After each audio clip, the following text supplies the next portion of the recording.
Hello good morning friends. வாங்க இன்றைக்கி நம்ம எம்வி vlogs ஆஃப் மலர்விழி சேனலில் பார்க்க போகிறது சூப்பரான ஒரு ஹெல்த்தியான ட்ரிங்க் தாங்க. ஆமாம், ஓட்ஸ் ஸ்மூத்திங்க. இந்த ஓட்ஸ் ஸ்மூத்தி அவ்வளவு உடம்புக்கு ரொம்ப ஹெல்த்தியானதுங்க, நல்ல சத்துள்ளது.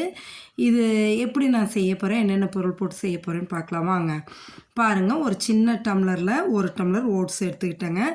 நான் எடுத்துருக்கிறது வந்து சஃபோலா ஓட்ஸுங்க, நல்லாயிருக்கும். இந்த சஃபோலா ஓட்ஸ் ஒரு டம்ளர் எடுத்து ஒரு பவுலில் போட்டுட்டு, இதோட வந்துட்டு சீடு இல்லாதது, விதை இல்லாத ஒரு 10 பேரிச்சம்பழம் இந்த ஓட்ஸோடு எடுத்து போட்டுக்க போகிறேங்க. பாருங்கள், எடுத்து வச்சுருக்கேன் பாருங்கள். ஒரு 10 ஓட்ஸ் எடுத்து 10 பேரிச்சம்பழம் எடுத்து வச்சுருக்கேன் பாருங்களேன்.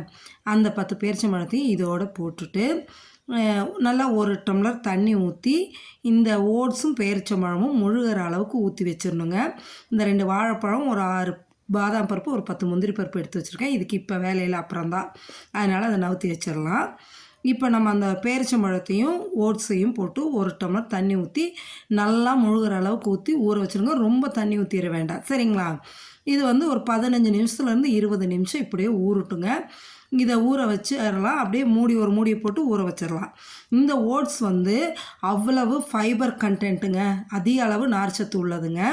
நம்ம பேரிச்சம்பழம் பார்த்திங்கன்னா அயன், கால்சியம், மெக்னீஷியம், மினரல்ஸ் எல்லாமே அதிகமாக இருக்குங்க. இந்த மாரி ஒரு ஸ்மூத்தி வந்து நீங்கள் காலையில் ஒரு டம்ளர் நல்லா பெரிய டம்ளரில் குடிச்சிட்டிங்கன்னா உங்களுக்கு மதியம் வரைக்கும், லஞ்ச் டைம் வரைக்கும் நல்லா ஃபுல்ஃபில்லிங்காக இருக்குங்க. அதிகமாக பசி எடுக்காது. ஏன்னா ஹை ஃபைபர் உள்ளதுங்க, எல்லா சத்துக்களும் இதில் இருக்குங்க. வெயிட் லாஸ் பண்ணுறவங்க டெஃபினட்டாக இந்த ஓட்ஸை எடுத்துக்கலாங்க. இப்போ என்ன பண்ணுறோன்னா, ஒரு மிக்ஸி ஜாரில் எடுத்து வச்சுருக்கோம்ல 2 வாழைப்பழம், அதை வந்து நறுக்கி போட்டிருக்கேங்க. இது வந்து இன்னொரு இது என்னென்னா, உங்களுக்கு அந்த 2 வாழைப்பழத்தோட நீங்கள் சமயத்தில் ஒரு வாழைப்பழம் போட்டு பாதி ஆப்பிள் போட்டும் செய்யலாம். இல்லை வாழைப்பழம் வேண்டான்னு ஒதுக்கி வச்சுட்டு நீங்கள் ஒரு ஆப்பிள் கூட போட்டு செய்யலாம். அது நம்மளோட ஆப்ஷனுங்க. நான் இன்றைக்கி 2 வாழைப்பழம் மட்டும்தான் போட்டு செய்கிறேன், சரிங்களா?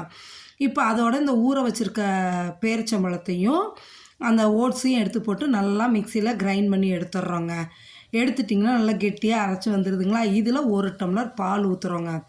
ஊற்றி நல்லா திரும்பவும் ஒரு தடவை கிரைண்ட் பண்ணி எடுத்துட்டிங்கன்னு வைங்களேன், சூப்பரான ஓட்ஸ் பனானா ஸ்மூத்தி ரெடிங்க. இதில் நம்ம உடச்சி வச்சுருந்த பாதாம் பருப்பும் முந்திரி பருப்பும் எடுத்து வச்சோங்களேன், அதை பொடியாக நறுக்கி வச்சுருக்கேங்க. அதை எடுத்து டம்ளரில் போட்டு இப்படி சர்வ் பண்ணிவிட்டு குடிக்கலாங்க. நான் இன்றைக்கி 2 டம்ளர், நான் எடுத்ததுக்கு 2.5 டம்ளர் வந்ததுங்க. 2 டம்ளர் என் பொண்ணுங்களுக்கு ஆளுக்கு ஒரு டம்ளர் எடுத்து கொடுத்துட்டாங்க காலையில். அவ்வளோ ஹெல்த்தியான ஓட்ஸ் பனானா ஸ்மூத்தியை நீங்களும் செஞ்சு குடித்து பார்த்துட்டு எப்படி இருக்குன்னு எனக்கு சொல்லுங்கள் கமெண்ட் செக்ஷனில்.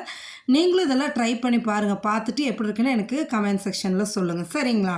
மறக்காமல் நம்ம சேனலை சப்ஸ்கிரைப் பண்ணுங்கள், லைக் பண்ணுங்கள், ஷேர் பண்ணுங்கள். உங்களோட ஒரு கமெண்ட்ஸும் தான் எனக்கு ஒரு மோட்டிவேஷனாக இருக்கும், சரிங்களா? Okay, thank you viewers.